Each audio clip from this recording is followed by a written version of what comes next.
The Adventure of Veiled Lodger.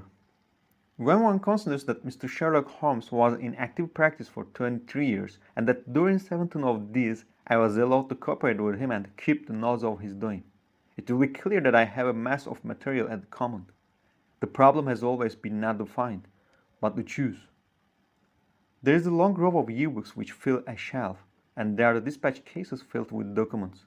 A perfect query for the students not only of crime but of the social and the official scandals of late Victorian era. Concerning this letter, I may say that the readers of agonized letter, who beg that the honor of their families or the reputation of famous forebears may not be touched, have nothing to fear. The discretion of the high sense of professional honor, which have always distinguished my friend, are still at work in the choice of this memoir, and no confidence will be abused. I deprecate, however, in the strongest way the attempts which have been made lately to get at the end to destroy these papers. The source of these outrages is known, and if they are repeated, I have Mr. Holmes' authority for saying that the whole story concerning the politician, the lighthouse, and the trained cormorant will be given to the public. There is at least one reader who will understand. It's not reasonable to suppose that every one of these cases gave Holmes the opportunity of showing those curious gifts of instinct and observation which I have endeavored to set forth in those memoirs. Sometimes we had with much effort to pick the fruit, sometimes it fell easily into his lap. But the most terrible human tragedies were often involved in those cases which brought him the fewest personal opportunities, and it is one of these which I now desire to record. In telling it, I have made a slight change of name and place, but otherwise the facts are as stated. One forenoon, it was late in 1896, I received a hurried note from Holmes asking for my attendance. When I arrived, I found him seated in a smoke-laden atmosphere, with an elderly, motherly woman of the buxom landlady type in the correspondent chair in front of him. "This is the Mr. Merrill of South Brixton," said my friend with a wave of hand. "Mr. Smerlow doesn't object to tobacco, Watson. If you wish to indulge your filthy habits, Mr. Smerlow has an interesting story to which may well lead to further developments in which your presence may be useful. Anything I can do?" "You will understand, Mr. Smerlow, that if I come to Mr. Rounder, I should prefer to have a witness. You will make her understand that before we arrive." "Lord bless you, Mr. Holmes," said our visitor. "She is that anxious to see you that you might bring the whole parish at your heels. Then we shall come early in the morning. Let's see that we have our facts correct before we start. If we go over them, it will help Dr. Watson to understand the situation. You may say that Mr. Rounder has been your lodger for 7 years and that you have only once seen her face." "And I wish to God I had not," said Mr. Smerlow. "It was, I understand, terribly mutilated." "Well, Mr. Holmes, you would hardly say it was a face at all. That's how it looked. Our milkman got a glimpse of her once peeping out of the upper window, and he dropped his tin and the milk all over from the garden. That's the kind of face it is. When I saw her, I happened on unawares. She covered up quick, and then she said, 'Now, Mr. Smerlow, you know at last why it is that I never raise my veil.' Do you know anything about her history?" "Nothing at all." "Did she give references when she came?" "No, sir, but she gave hard cash, and plenty of it. A quarter's rent right down on the table in advance, and no arguing about terms. In these times a poor woman like me can't afford to turn down a chance like that." "Did she give any reason for choosing your house?" "Mine stands well back from the road and is more private than most." "Then again, I only take the one, and I have no family of my own. I reckon she had tried the others and found that mine suited her best. It's privacy she is after, and she is ready to pay for it." "You say that she never showed her face from first to last?" save on the one accidental occasion. Well, it's a very remarkable story. Most remarkable, and I don't wonder that you want it examined. I don't, Mr. Holmes. I'm quite satisfied so long as I get my rent. You could not have a quieter lodger, or one who gives less trouble than what has brought matters to her head. Her health, Mr. Holmes, she seems to be wasting away, and there's something trouble on her mind. Murder, she cries murder. And once I heard her, you cruel beast, you monster, she cried. It was in the night, and it fair rang true to the house the sent shivers through me. So I went to her in the morning. Mr. Ronder, I says, if you have anything that is troubling your soul, there's a clergy, I says, and there's the police. Between them you should get some help. For God's sake, not the police, says she, and the clergy can change what it passed. And yet, she says, it would ease my mind if someone knew the truth before I died. Well, says I, if you won't have the regulars, there's this detective man what we read about, begging your pardon, Mr. Holmes, and she fair jumped at it. That's the man, says she. I wonder I never thought of it before. Bring him here, Mr. Smirlow, and if he won't come, tell him I'm the wife of Ronder's wild beast show. Say that, and give him the name Abbas Parwa. Here it is as she wrote it, Abbas Parwa, that will bring him if he is mandem. I think he is. And it will, too, remarked Holmes. Very good, Mr. Smirlow. I should like to have a little chat with Dr. Watson. That will carry us till lunchtime. About 3 o'clock you may expect to see us at your house in Brixton. Our visitor had no sooner waddled out of the room, no other word can describe Mr. Smirlow's method of progression, than Sherlock Holmes threw himself with fierce energy upon the pile of commonplace books in the corner. For a few minutes there was the constant swish of the leaves, and then with a grunt of satisfaction he came upon what he sought. So excited was he that he didn't rise, but sat upon the floor like some strange Buddha with crossed legs, the huge books all around him, and one upon his knees. The case worried me at the time. Watson, here are the marginal notes to prove it. I confess that I could make nothing of it, and yet I was convinced that the coroner was wrong. Have you no recollection of the Abbas Parwa tragedy? None, Holmes. And yet you were with me then, but certainly my own impression was very superficial, for there was nothing to go by, and none of the parties had engaged my service. Perhaps you would care to read the papers? Could you not give me the points? That's very easily done. It will probably come back to your memory as I talk. Ronder, of course, was a household word. He was the rival of Womble and of the Sanger, and one of the greatest showmen of his day. There is evidence, however, that he took to drink, and that both he and his show were on the down gauge at the time of the great tragedy. The caravan had halted for the night at Abbas Parwa, which is a small village in Berkshire, when this horror occurred. They were on their way to Wimbledon, traveling by road, and they were simply camping and not exhibiting, as the place is so small, a one that it would not have paid them to open. They had among their exhibits a very fine North African lion. Sahara King was its name, and it was the habit both of the Ronder and his wife to give exhibitions inside its cage. Here you see it's a photograph of the performance, which by you will perceive that Ronder was a huge person, and that his wife was a very magnificent woman. It was deposed at the inquest that there had been some signs that the lion was dangerous, but as usual familiarity begat contempt, and no notice was taken of the fact. It was usual for either Ronder or his wife to feed the lion at night.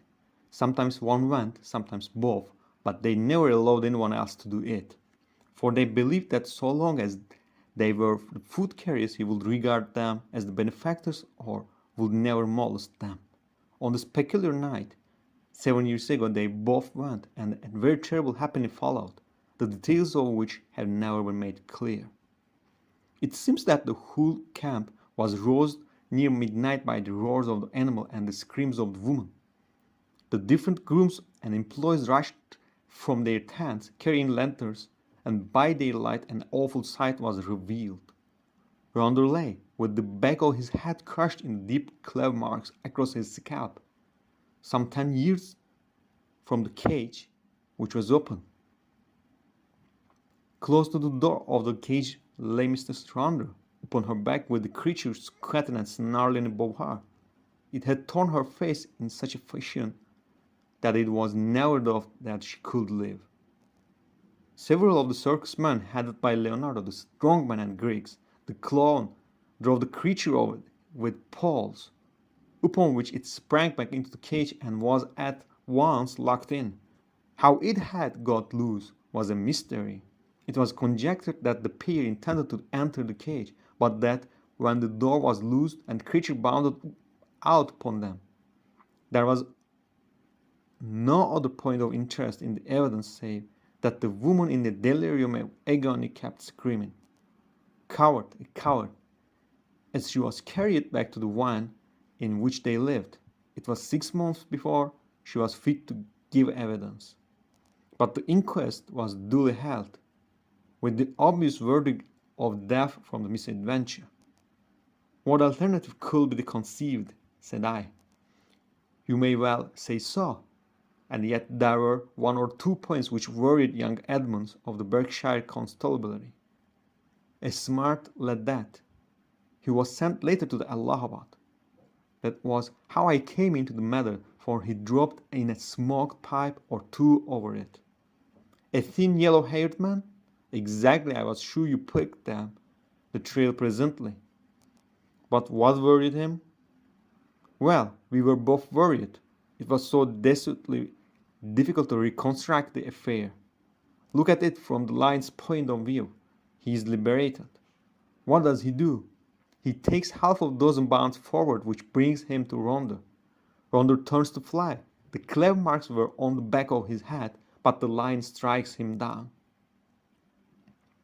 Then, instead of bounding on and escaping, he returns to the woman, who was close to the cage, and he knocks her over and shaves her face upon.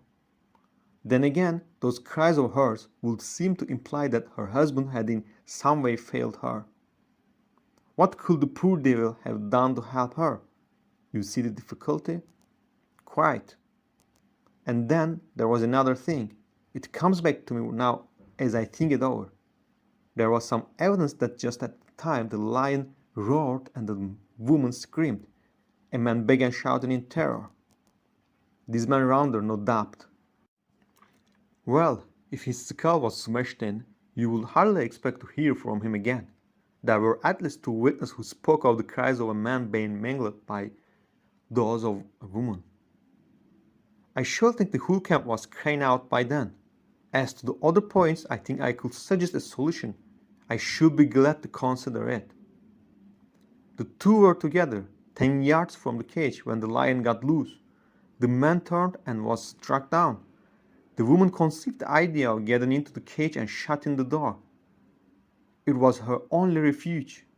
She made for it, and just as she reached it, the beast bounded after her and knocked her over. She was angry with her husband for having encouraged the beast's rage by turning. If they had faced it, they might have covered it. Hence her cries of coward.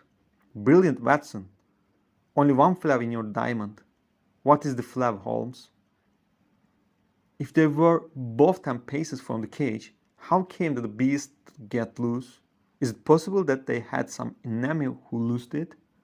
And why should it attack them savagely, when it was in the habit of playing with them, and doing tricks with them inside the cage? Possibly the same enemy had some doing to enrage it. Holmes looked thoughtful and remained in silence for the moment. Well, Watson, there is this to be said for your theory. Ronder was a man of many enemies. Edmunds told me that in his copse He was horrible. A huge bully of a man. He cursed and slashed at everyone who came in his way. I expect those cries about the monster of which our visitor has spoken were non-conjectural reminiscences of the dear departed. However, our speculations are futile until we have all the facts. There is a cold partridge on the sideboard, Watson, and a bottle of Monchart. Let us renew our energies before we make a fresh call upon them. When our hansom deposited us at the house of Mr. Merlow, we found that plump lady blocking up the open door of her humble but retired abode. It was very clear that her chief preoccupation was lest she should lose a valuable lodger, and she implored us, before showing us up, to say and do nothing which could lead to the undesirable an end. Then, having reassured her, we followed her up the straight, badly carpeted staircase and were shown into the room of mysterious lodger. It was a close, musty, ill-ventilated place, as might be expected since its inmates seldom left it. From keeping beasts in a cage, the woman seemed, by some retribution of fate, have become herself a beast in a cage. She sat now in a broken armchair in the shadowy corner of the room. Long years of inaction had coarsened the lines of her figure, but at some period it must have been beautiful, and was still full and voluptuous. A thick dark veil covered her face, but it was cut off close at her upper lip, and disclosed a perfectly shaped mouth and a delicately rounded chin. I could well conceive that she had indeed been a very remarkable woman. Her voice, too, was well modulated and pleasing. "My name is not unfamiliar to you, Mr. Holmes," said she. "I thought that it would bring you." "That is so, madame. Though I don't know how you are aware that I was interested in your case. I learned it when I had recovered my health and was examined by the Edmonds, the county detective. I fear I lied to him. Perhaps it would have been wiser had I told the truth." "It's usually wiser to tell the truth, but why did you lie to him?" "Because the fate of someone else depended upon it. I know that he was a very worthless being, and yet I would not have his destruction upon my conscience. We had been so close, so close." "But has this impediment been removed?" "Yes, sir. The person that I allude to is dead." "Then why should you not now tell the police anything you know?" "Because there's another person to be considered. That other person is myself.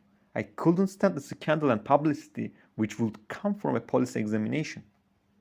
I have not long life, but I wish to die undisturbed. And yet I wanted to find a man of judgment to whom I could tell my terrible story, so that when I am gone all might be understood. You compliment me, madam. At the same time I am a responsible person. I do not promise you that when you have spoken I may not myself think it my duty to refer the case to the police.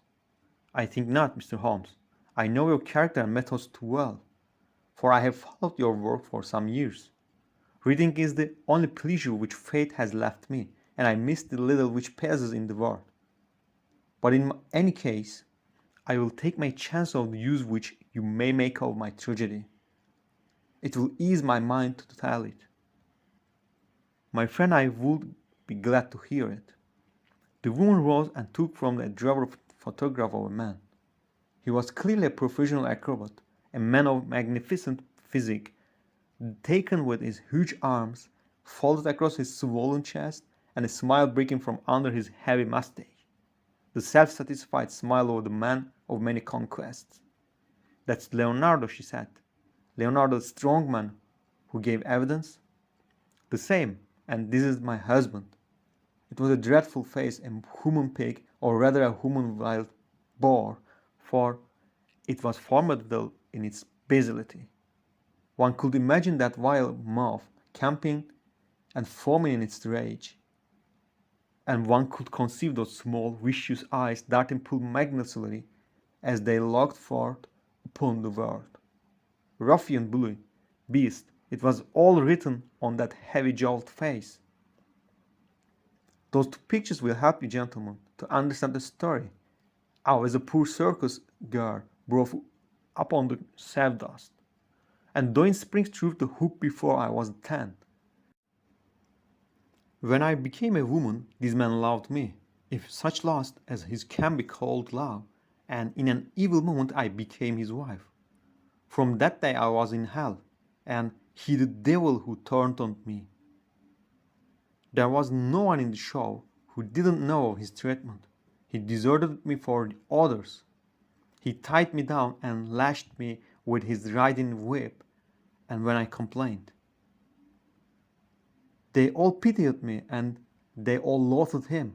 But what could they do? They feared him, one and all, for he was terrible at all times and murderous when he was drunk.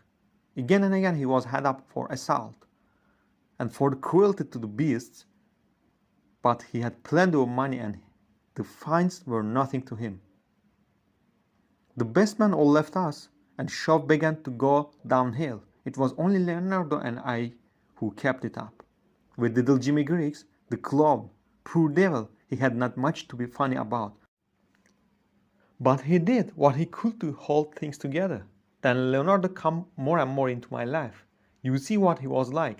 I know now the poor spirit that was hidden in that splendid body, but compared to my husband he seemed like an angel Gabriel.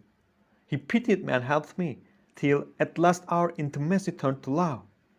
Deep, passionate love, such love as I had dreamed of but never hoped to feel.